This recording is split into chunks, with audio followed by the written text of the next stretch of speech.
I was driving along and found a girl just standing in the middle of the road. My initial thoughts was just to tell her to pay attention, but it was clear that, while the lights were on, nobody was home. During my whole time with her she never uttered a word. I was left in a weird situation. She had done nothing, clearly needed help, but medically nothing seemed wrong. As I'm pondering what on earth I should do, the girl suddenly starts spinning.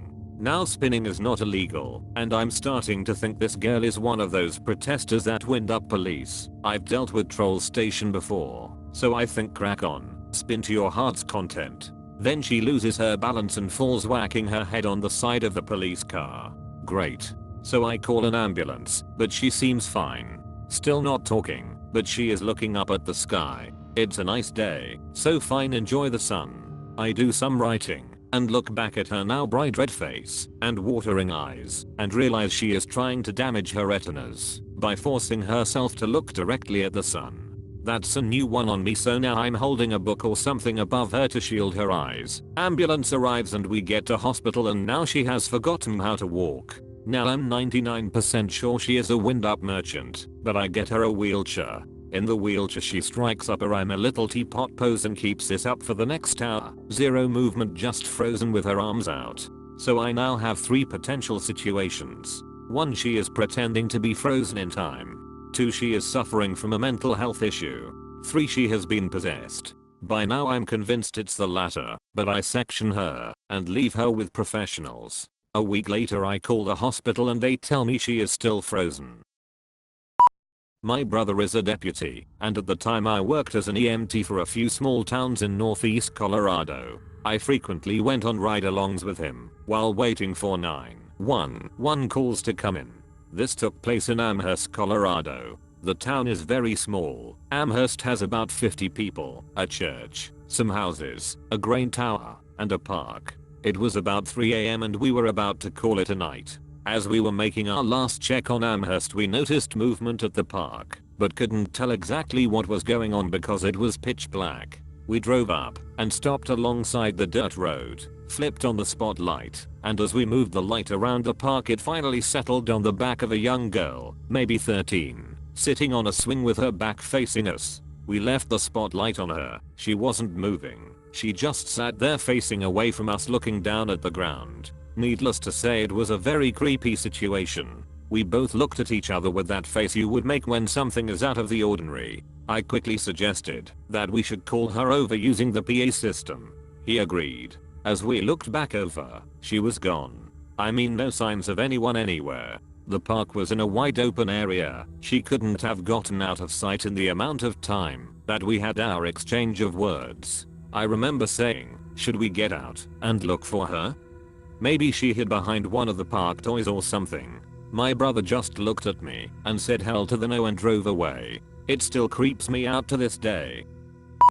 Police officer working the desk 1500 to 2300. Fire alarm signal goes off. Many years ago the police department offered alarm monitoring service. Still had 10 to 12 places that were hardwired, and it would require pulling apart a lot of equipment to disconnect the system. So we just kept it going. First shift dispatch is already punched in, so she took it. I'm headed out the door to the fire department when 911 rings from the same address. I answer it. No one in the other end. Assumed they barely got to call before passing out. I bolt out the back door, hop in a squad car, radio in the 911 call on channel 3 that both police/fire can hear, and that I'm going directly to the house. Arrive just as another unit shows up.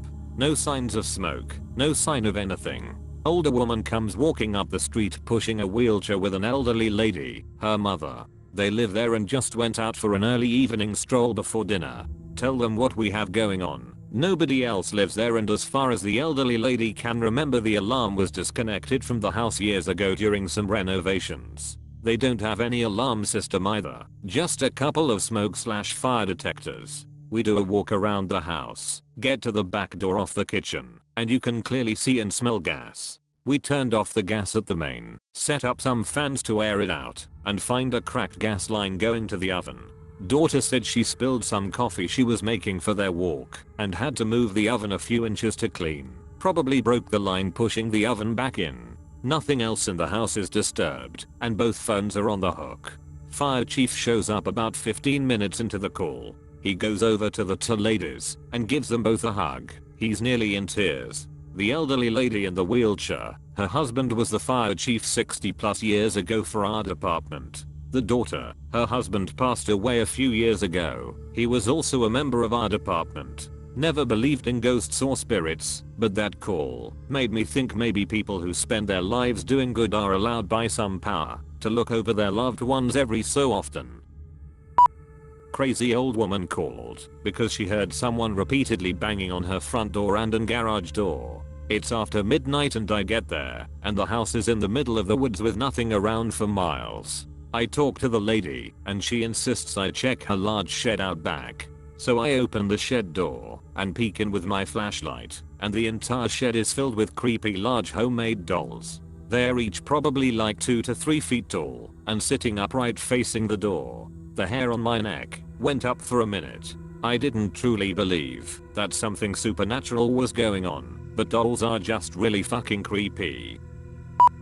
I'm a second generation firefighter. My father spent the latter days of his career as a fire safety director at a massive mental asylum. Our state version of OSHA has to come and do inspections at all facilities. His was no exception, so the OSHA inspectors make their way to an abandoned part of the facility that used to house the criminally insane. The absolute worst of the worst. Serial killers, rapists, cannibals, etc. My father left them with keys and a flashlight because the electricity didn't work.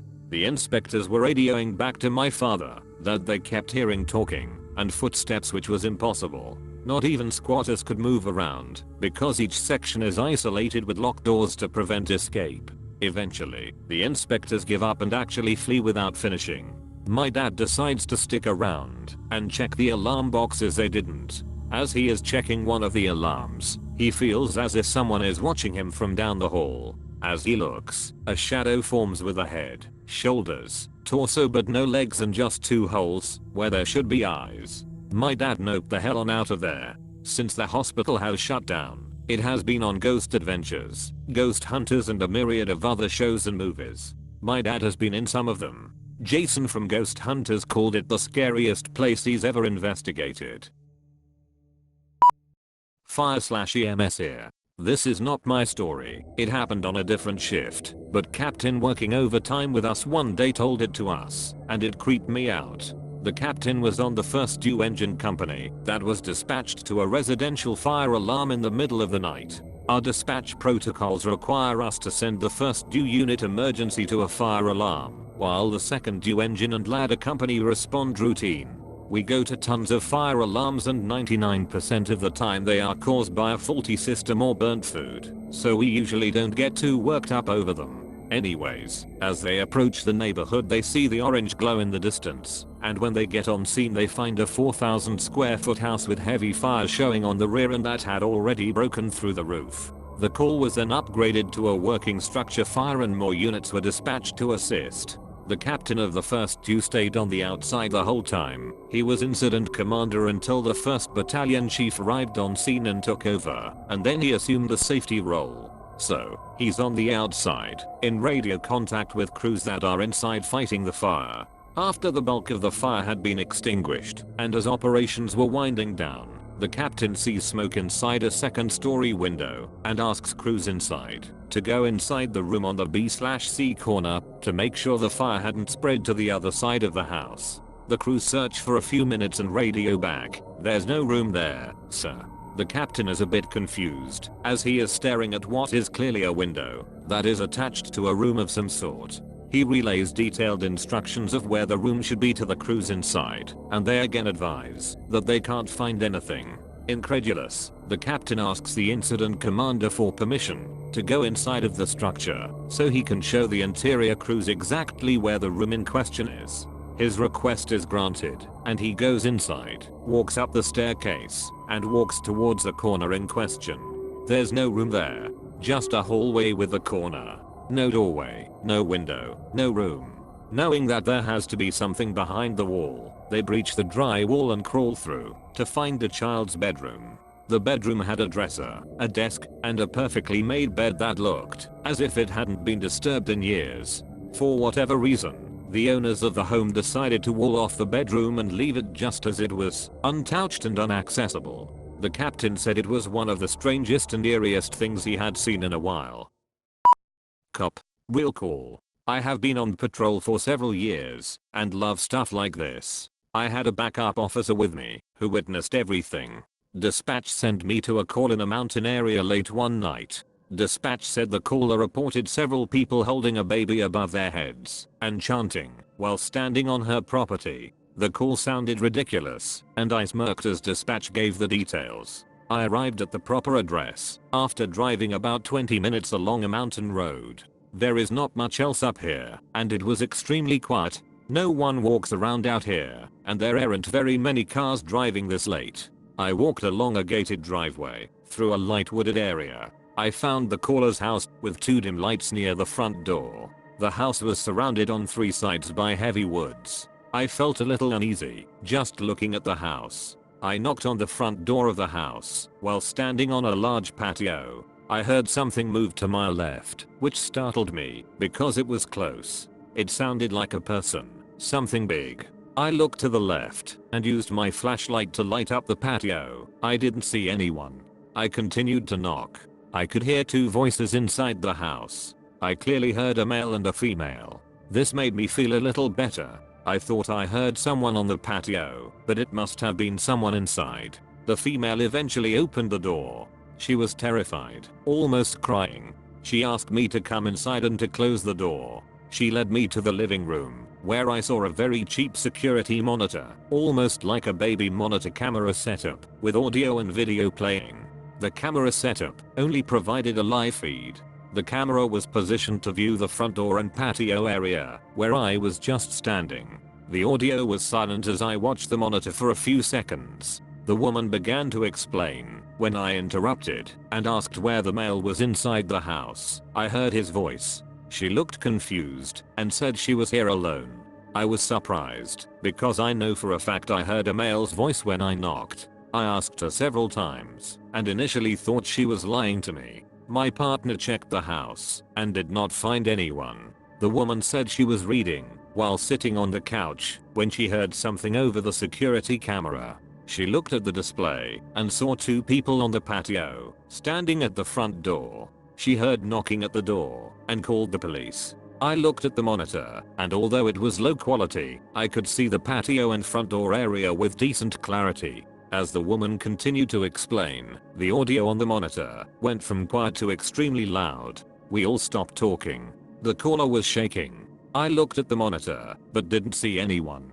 Loud audio continued to blast from the speakers. The audio sounded like wind, but it was not windy that night. I asked the woman, "What is that?" and she said, "It is them." I looked at my partner who was nervous. The woman gives me her cell phone, stating she took pictures of the monitor, showing the 2 people on her patio. I looked through several low quality pics and didn't see anything. I continue to scroll, and sure enough, I see what looks like 2 tall figures standing at the door. One of the figures is holding something. The figures look strange, all dark and featureless, in contrast to the video I saw on the monitor. I was in disbelief and thought, oh my god, she's telling the truth. I continue to scroll and saw one figure holding something up over its head. Another picture showed the item at the base of the door with both figures standing near it. I tried to reason, to explain what could have caused these images, but it was pretty apparent that there had been 2 subjects on her patio. We check outside, walking the property to the tree line. I mention the movement on the patio, and the male's voice from inside the house. My partner asks me to stop talking about it. We finish checking, and return to speak with the caller. She says she will be driving into town, and staying at a hotel, because she is too scared to stay here tonight. We walk along the driveway back to our cars. My partner jumps into the patrol car and takes off. I laughed, but I felt really uneasy, standing there in the dark. I leave shortly afterward. If you enjoy these videos, please consider subscribing.